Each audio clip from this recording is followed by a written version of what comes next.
Good afternoon, everyone. I'm Congressman Tom Rooney coming to you from Washington, D.C. to give you an update as to what happened this week in Congress. It was a busy legislative week here in Washington, so let me first tell you about a number of important bills that passed the House. As one of his final acts in office, President Obama issued a rule requiring that states give Title X family planning fund grants to abortion providers like Planned Parenthood. States have always had the autonomy to distribute these grants to providers that they choose. This rule took that freedom away from states by requiring them to directly fund abortion providers under the false assertion that this provides women with greater access to health care. We in the House voted to disapprove of this rule yesterday.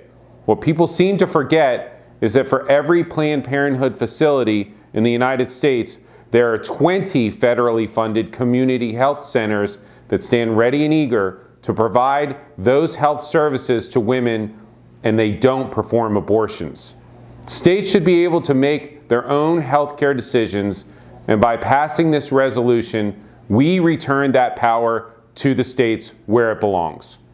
The House passed a second bill this week which disapproved of another restrictive Obama rule. In August, the Department of Labor issued a rule that limits the ability of states to drug test applicants for unemployment insurance. Back in 2012, Congress passed and the President signed a law that allowed states to test unemployment insurance applicants if they lost their job because of drug use or that they were seeking a new job that required a drug test. The August Obama rule effectively blocked states from being able to fully implement this law by limiting who they could choose to drug test to only a very small group of unemployment insurance applicants whose occupations already require drug tests. It's my hope that overturning Obama's executive overreach will empower states to determine policies that work best for their communities. And finally, this week, we passed a number of bills to benefit veterans, one of which is entitled the Hire Vets Act. This bill will direct the Department of Labor to reward employers who hire our veterans and reward those who provide charitable services to the veterans community. It's our utmost responsibility to protect our nation's heroes in every way possible, and that includes helping them assimilate back into civilian life. This bill will better incentivize businesses around the country to employ veterans and give back to those who most need our help.